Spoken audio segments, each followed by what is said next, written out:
Hello and welcome to the Backfield Podcast. I'm Big Italy 42. He is Spencer Limbach at Spencer_JL. We're talking about running backs, running back analysis, and obviously you wrote this piece, but it's near and dear to my heart because you started off with my favorite, Jeremy Hill, Cincinnati Bengals. He's $8,400 on FanDuel, $74 on DraftKings.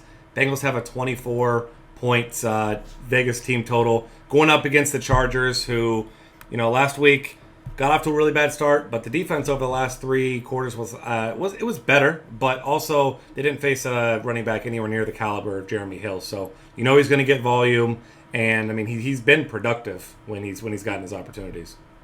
Yeah, and I should note that the Chargers were top 10 in fantasy points allowed to opposing running backs last year, but it's really more of a product of lesser attempts against them than them actually being a solid defense. Because if you really look into the numbers, as I have on my article, 4.5 yards per carry last season, which is 29th in the NFL. So when people ran the ball on them, they were getting gashed. And we saw that a little bit in week one, early in the game, with Amir Abdullah ripping off a couple big runs, including a touchdown there. But the Lions really didn't stick with it, and that's really part of their downfall there in the second half in that loss. So I'm expecting a different story here with Jeremy Hill in Cincinnati. The Bengals should be able to maintain a pretty steady lead in this one.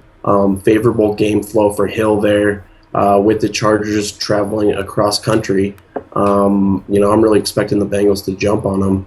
And I should note that one of my other favorite elite plays that's not listed, it was up between him and Jeremy Hill, is Marshawn Lynch against the Packers. Matt Forte had a lot of success against Green Bay last week in a losing effort. So I think Lynch, they're going to try and establish him in this NFC Championship rematch against the Packers. So he's right up there, but Jeremy Hill is a little bit cheaper, and I think he has probably a little more upside in this matchup as well. So that's why I'm leaning his way. Yeah, and that's completely understandable there.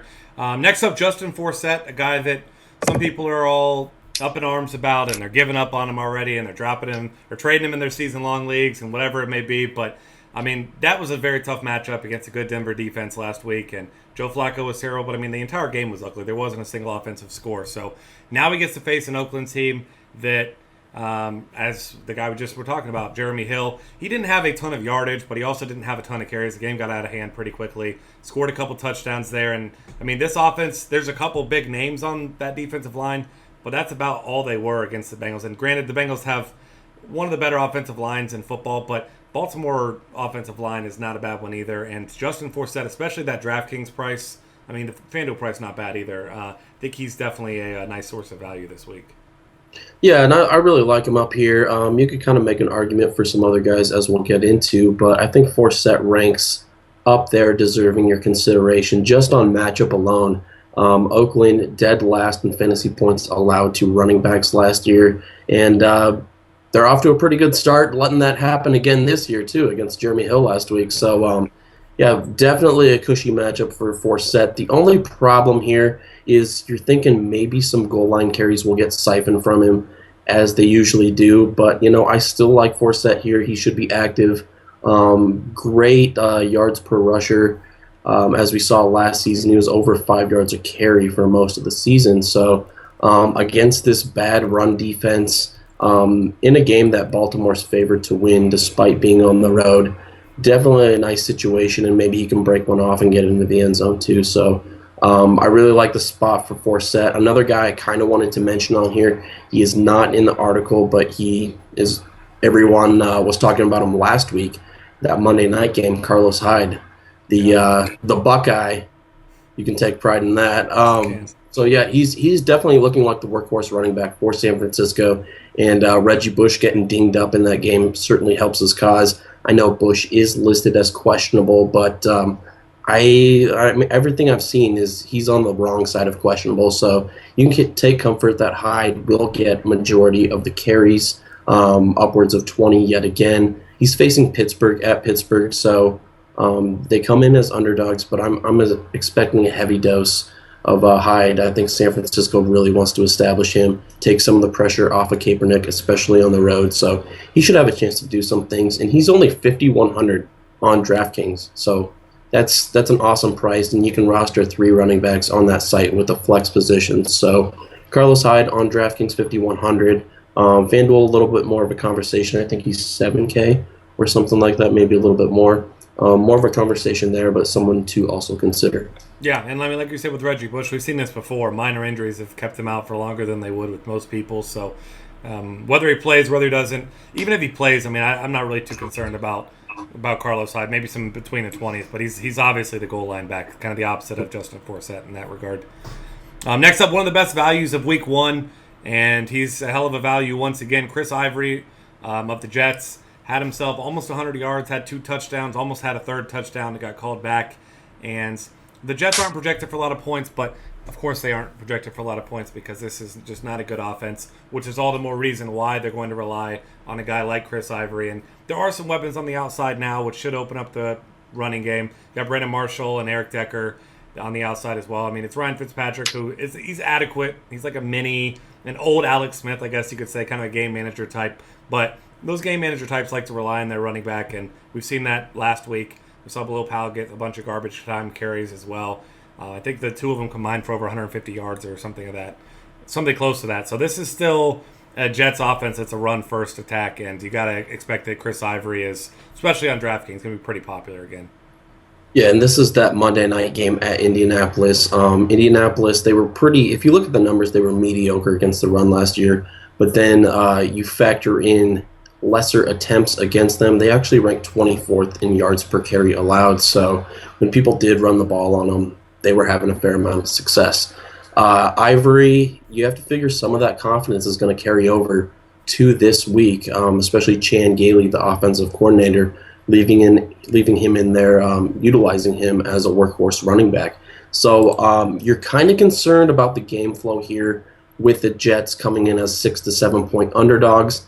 But yet again, I mean, the Jets, their offensive game plan is going to be to slow this game down, keep Andrew Luck off the field, out of rhythm, and the way they're going to do that is through the running game and short passes. So we really didn't see it last week, even though we mentioned it on this podcast, that Chan Gailey, the offensive coordinator, wants to get his running backs more involved in the passing game. You know, maybe this is where we see it this year or this week with Chris Ivory. If the Jets do get down, he's not necessarily ruled out, even if he's not getting his rushing attempts. So maybe a couple catches out of the backfield as a bonus, especially on DraftKings, where it's PPR. Yeah, and that's a great point on targeting running backs is a game type like this, like you mentioned, slowing the game down, trying to keep the ball out of Andrew Luck's hands. That plays well into a guy like Chris Ivory that's going to be the workhorse. So keep that in mind. Similar situations to this, I mean, that arise all the time, and that's a great place to take advantage of the running back. Next up, Rashad Jennings, the New York Giants, 6,400 on FanDuel, 5,000 on DraftKings. Giants have a nice hefty total of 27 against the Falcons. Obviously, Falcons defense started out well. I don't know if that was necessarily the Falcons defense playing well or more of a product of the Eagles offense struggling from watching that game. But take that however you'd like. I tend to think it was more of the offense struggling because this is still nowhere near an elite unit. I mean, it's an average unit at best. And Rashad Jennings, we've seen him have some huge games before and didn't have a whole lot of touches last week, but that was kind of one of those strange games. Giants scored a couple times on special teams and defense, or on defense, I guess it was. And, you know, the offense wasn't on the field a whole lot because the Cowboys controlled the clock. But it could be a different story this time because Atlanta's the quick strike type of offense, throw the ball down the field, score fast, which they should be able to do against the Giants. But the Giants are going to be the ones, similar to the Jets, but not quite so extreme, trying to, you know, control the clock and slow down the pace a little bit against that offense. Yeah, and you pretty much said it all. I think Vegas tends to agree with you. They actually have this as one of the highest projected scoring games of the week. So the Giants check in as 27-point projected team total. So that's a little more than we've seen with these other teams that we've been running down. So, I mean, you have to like Jennings in that regard as a home favorite against this Atlanta team that ranked 31st in opponent fantasy points allowed. For running backs last year. So I really like Jennings. I think he'll get more than his 14 carries he saw last week. And you have to consider those 14 carries, he had, 55 yards? I mean, not great, not bad, but I mean, if he has that kind of average against this Atlanta team, you know, moving the ball up and down the field, should get some goal line work. You have to really like him in this spot. He's one of I don't know. There's a lot of good value plays, so I don't want to say he's my favorite, but I'm definitely considering him alongside guys like Chris Ivory, and Carlos Hyde and guys like that. So I like him. He's 5K on DraftKings, 6,400 on FanDuel. I think he'll be worth the money this week. Yeah, and he'll certainly see a lot lower ownership from those other guys you mentioned because all it takes, especially after week one, you see guys score multiple touchdowns, and the average player is all over those guys. Not that they shouldn't be, but certainly lower ownership for Jennings. Next up, Tevin Coleman, guy that we saw run well in his first start. If you watched that Atlanta game, I know we both did, and I mean he looked good. Granted, he didn't get a ton of touches because you got Julio Jones, and he was literally uncoverable. So of course he got targeted. I think it was 14 times, something like that, outside. But when you factor in the fact that he played well, and the Giants over the last couple of years even have been one of the worst run defenses in all of football. Now obviously missing a defensive lineman for whatever reason that may be. And this is just not a good defense as the Cowboys waited a while to figure that out. But we saw Lance Dunbar out of the backfield have a huge game receiving. We also saw Devontae Freeman, though, get more of the pass catching out of the backfield for Atlanta. But Tevin Coleman, I mean, I thought he looked really good in his first game. He did, and his he had 8 fantasy points on with 80 rushing yards and nothing really else. So I don't think that was really indicative of how good he looked that day. So if you're just seeing the box score, you're thinking, yeah, he had 8 fantasy points, whatever, on to the next pick. But I mean, he was so much capable of more. Yep. In that game. Had 20 carries, which is really nice to see that they were relying on him down the stretch, trying to protect that lead. So now he faces a Giants team that dead last in yards per carry last season.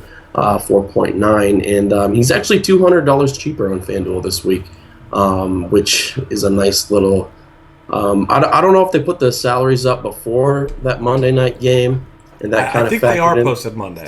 Sometimes they do that, so you can kind of, if you get a guy coming off a big game on Monday night or a better game where their price should have increased, you can kind of take advantage of the salaries that way. So that's the case with Coleman here. He's $4,500 on DraftKings.